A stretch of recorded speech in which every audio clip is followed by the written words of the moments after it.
আজকে আমার গীতা পাঠের ৩ নম্বর অধ্যায়ের কর্মযোগের যে শ্লোকটি হবে সেটির নম্বর হলো ১০ নম্বর শ্লোক। তাই এটা শুরু করার আগে একবার বলুন হরে কৃষ্ণ কৃষ্ণ কৃষ্ণ হরে হরে, হরে রাম রাম রাম হরে হরে। চলুন আজকে আমার গীতা পাঠের থার্ড অধ্যায়ের ৩ নম্বর অধ্যায়ের কর্মযোগের ১০ নম্বর শ্লোক। সহযজ্ঞা প্রজা শিষ্টা পুরবাচ প্রজাপতি অনেন প্রশবিষ্য ধমেশ বো হস্তিষ্ঠ কাম ধুক। সহ মানে সহযজ্ঞা মানে যজ্ঞাদি, প্রজা মানে প্রজা সকল, শিষ্টা মানে সৃষ্টি করে, পুরা মানে পুরাকালের, উবাচ মানে বলেছিলেন, প্রজাপতি মানে সৃষ্টিকর্তা, অনেন মানে এর দ্বারা, প্রসবিষ্যধম উত্তরোত্তর বৃদ্ধিপ্রাপ্ত হও এস এই সকল, ব মানে তোমাদের, হস্ত মানে হোক, ইষ্ট মানে সমস্ত অভীষ্ট, কাম ধূপ প্রদানকারী।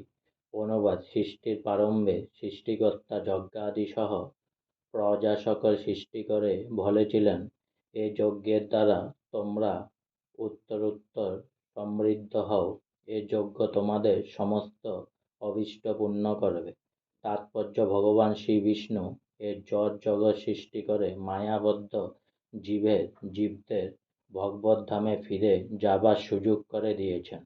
পরমেশ্বর ভগবান শ্রীকৃষ্ণের সঙ্গে তাদের যে নিত্য সম্পর্ক রয়েছে, সেই সম্পর্কের কথা ভুলে যাবার ফলেই জীব সকলে জড়া প্রকৃতিতে পতিত হয়ে জড় বন্ধনের দ্বারা আবদ্ধ হয়ে পড়েছে। বেদের বাণী আমাদের এ শাশ্বত সম্পর্কের কথা মনে করিয়ে দেয়। ভগবদ্গীতায় ভগবান বলেছেন, বেদৈচ্য সর্বরহমের বৈদ্য। ভগবান বলেছেন, যে বেদের উদ্দেশ্য হচ্ছে তাকে জানা। বৈদিক মন্ত্রে বলা হয়েছে, পতিং বিশ্বস্তে স্বরম। তাই সমস্ত জীবের ঈশ্বর হচ্ছেন ভগবান শ্রী বিষ্ণু। শ্রীমদ্ ভগবতে ২-৪-২০ শ্রী সুখদেব গোস্বামী নানাভাবে বর্ণনা করেছেন যে ভগবানই হচ্ছেন সব কিছুর পতি।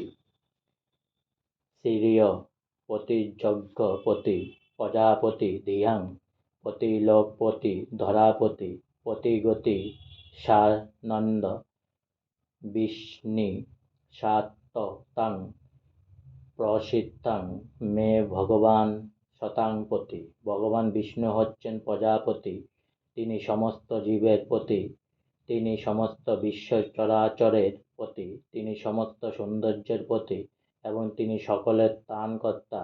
তিনি এ জগৎ সৃষ্টি করেছেন যাতে জীব যজ্ঞ অনুষ্ঠান করে তাকে তুষ্ট করতে পারে এবং তার ফলে তারা এ জগতে নিরুদ্বিঘ্ন ভাবে সুখে ও শান্তিতে বসবাস করতে পারে।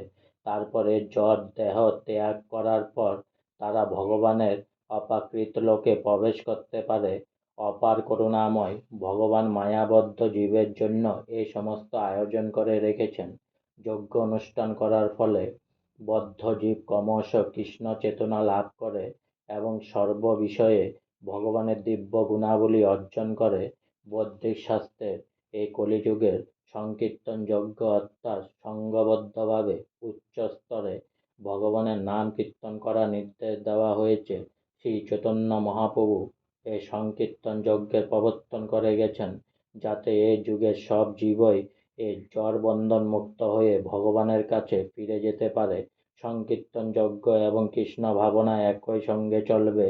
কলি যুগে শ্রী চৈতন্য মহাপ্রভু রূপে অবতরণ করে ভগবান শ্রীকৃষ্ণ যে সংকীর্তন যজ্ঞের প্রবর্তন করবেন, সেই কথা শ্রীমদ্ ভগবতে ১১-৫-৩২ বলা হয়েছে। কৃষ্ণবর্ণং কৃষ্ণা কৃষ্ণং সাঙ্গ পাঙ্গাস্য পাশধম যজ্ঞ সংকীর্তন পায়োজন্তি হি সুমেধস।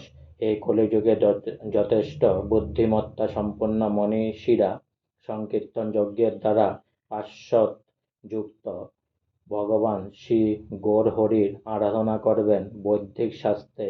আর যে সমস্ত যাগযজ্ঞের কথা বলা হয়েছে সেগুলি অনুষ্ঠান করা এ কলিযুগে সম্ভব নয়, কিন্তু সংকীর্তন যজ্ঞ এত সহজ ও উচ্চ স্তরে, যে সকল উদ্দেশ্য অনায়াসে যে কেউ এ যজ্ঞ অনুষ্ঠান করতে পারে, এবং ভগবদ্গীতায় 9নম্বর/14 তা প্রতিপন্ন হয়েছে। আজকে আমার গীতা পাঠের 3rd অধ্যায়ের 10 নম্বর শ্লোক কর্মযোগের এখানেই সম্পূর্ণ হলো। তাই পুনরায় একবার বলুন, হরে কৃষ্ণ কৃষ্ণ কৃষ্ণ হরে হরে, হরে রাম রাম রাম হরে হরে। অনেক অনেক সাবস্ক্রাইব করুন, অনেক অনেক লাইক করুন। হরে কৃষ্ণ, রাধে রাধে।